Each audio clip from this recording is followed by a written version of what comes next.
Hey there folks, welcome to Spectrum Pulse. It's all about music, movies, art, and culture.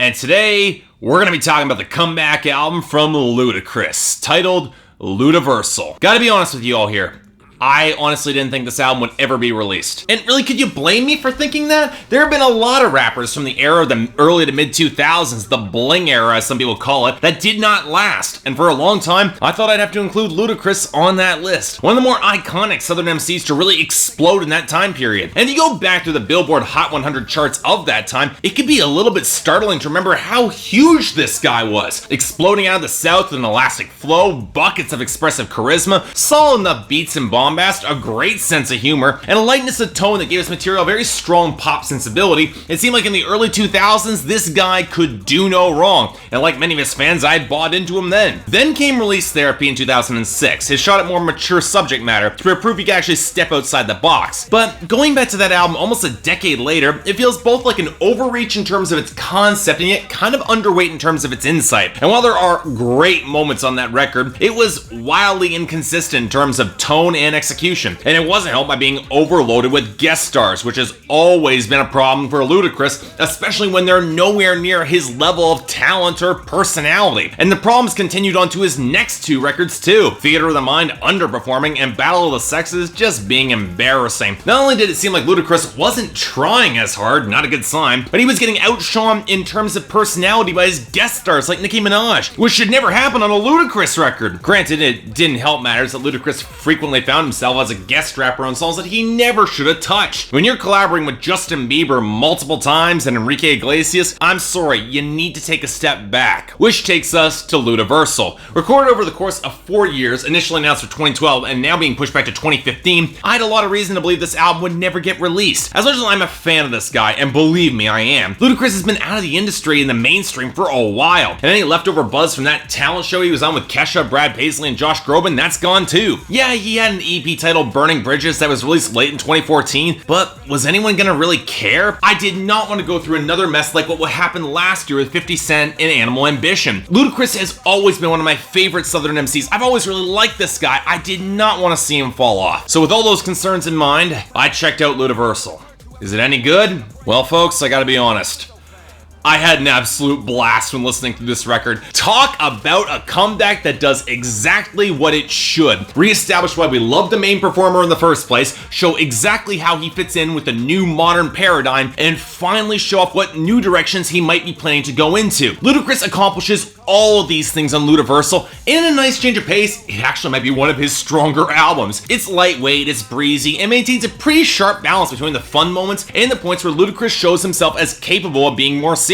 In other words, hell, I'll say it, this album, goddamn great. It knows exactly what it is and it owns it, and I will have no problem whatsoever recommending this. You guys all gotta check out this album. But before I really dig into it, I want to clear up some old business first. I've tended to get a lot of flack when I've ripped on artists like, say, Future, or Ray Shrimmer, or Young Thug, or even Big Sean or YG when they've made their brand of dumb party music. Mostly because I've not been all that impressed with the MC's skill or presence behind the microphone. And Ludacris is one of the biggest reasons why. Quite simply, this guy has a great voice for hip-hop, expressive yet capable of subtlety, able to get fiery and energetic, and yet play things more laid back, and his flow has always been one of his strongest assets. And from the introduction of this album onwards, Ludacris seems set on proving that, kicking into double time, showing off multiple flows, and showing exactly how dexterous of a rapper that he is, and who actually seems to give a shit about his comeback kicking all amounts of ass. More importantly, he does it all while being a strong technical lyricist who's got the charisma to make it all look easy. He doesn't take shortcuts with forced rhymes or repeating unnecessary phrases or stuttering to fill up space. Now, sure, most of the time his material is just as sleazy and hyperbolic as everybody else's, but the technical craftsmanship is just so much better. Coupled with the fact that he's actually got a great sense of humor and very strong comedic chops in terms of timing, is there any surprise why I like this guy on the microphone and why other rappers trying to follow in a very similar vein of content has consistently disappointed me? And you know what, in a really nice change of pace for Ludacris, and one I didn't expect, this album keeps the majority of the focus on him with very limited guest stars, which you need when you're reestablishing an artist's character and unique presence. The only guest rapper on this album is Big KRIT on Come and See Me, and he and Ludacris play off each other pretty well. Sure, I'm not always the biggest fan of car-focused southern hip-hop, and I'm fairly certain Big KRIT already did this same song better on Cadillactica, but you know what, the track's still good. Outside of that, the only other artists besides Ludacris on this album are for his hooks, and he got some good people. Both Miguel and Monica, they turn in solid performances. If I'm being honest, as much as I'm a huge fan of the guy, it did feel like Usher could have done a little bit better on Not Long. And it's not until the later choruses that I feel that he was really invested as much as he should. But still,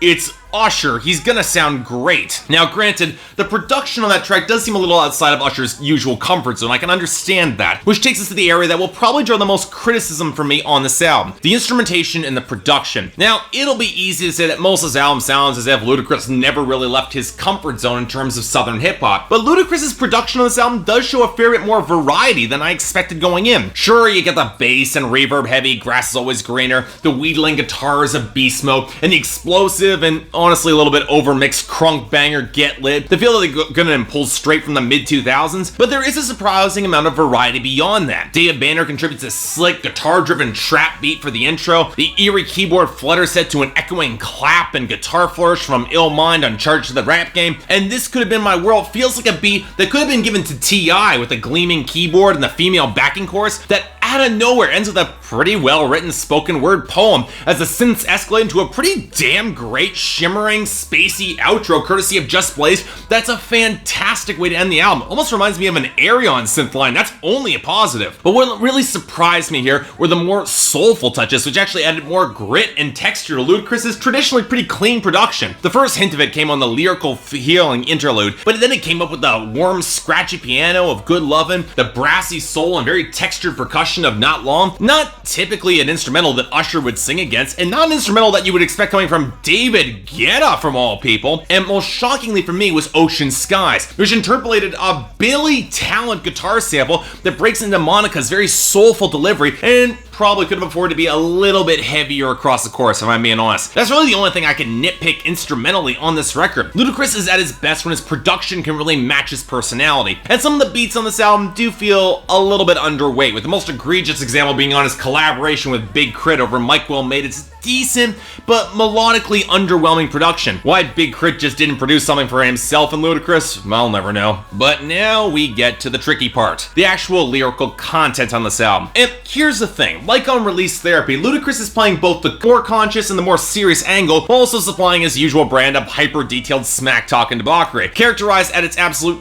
dumbest moment by that Viagra sketch in the middle of the album. This feels like a holdover from the 2000s and not exactly a good one. But going beyond that, much of the content on this album is pretty simple in terms of its focus, even brewed by the fact that Ludacris is in his late 30s and has finally picked up some real maturity along the way. What's interesting here is that he doesn't waste much time reminiscing on the time while he was gone, instead focusing more on being grateful for what he has and the nonsense that he had to go through to get there. He deals with unfulfilled expectations for both himself and his fans on Grass Is Always Greener, failed relationships on Good Lovin', it's pretty well sketched, the come-up story on Not Long, and the nastier elements behind it on Charge to the Rap Game. Now this is one of the songs, one of the few moments where Ludacris does get a little more political, speaking in much blunter terms about a racist system that paradoxically loves ignorant rap, but also castigating rappers who play into that system, like himself, as he's not afraid to admit the same mistakes that he made on that track when he should have known better. In fact, the big shock for me was that Ludacris actually took steps to getting more personal on this album with a song like Ocean Skies, a song for his father who died from complications of diabetes and alcoholism, which kind of placed Ludacris in a rough position growing up, because who was he to tell his father not to drink the liquor that then he himself promoted? But really, if we're looking for a loose theme of this album, it's gratitude. For as much as Ludacris brags and is happy that he is where he is, he makes it very clear that others can get there too. It's not so much the rapacious greed you can get from the Young Money camp,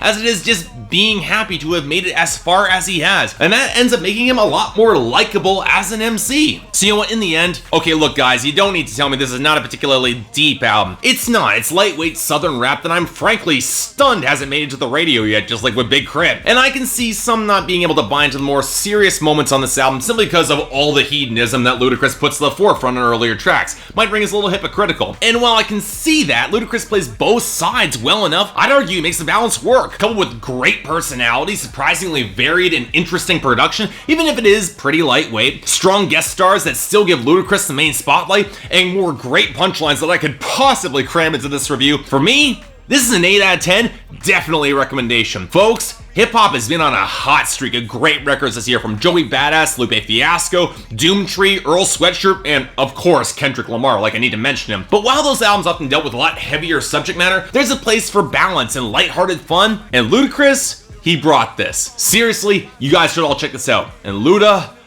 god damn, it's great to have you back. So yeah, thanks a lot for watching. If you'd like to like and subscribe, I'd be more than grateful. God damn it, I really love this album, but what do you guys think? Did you like it?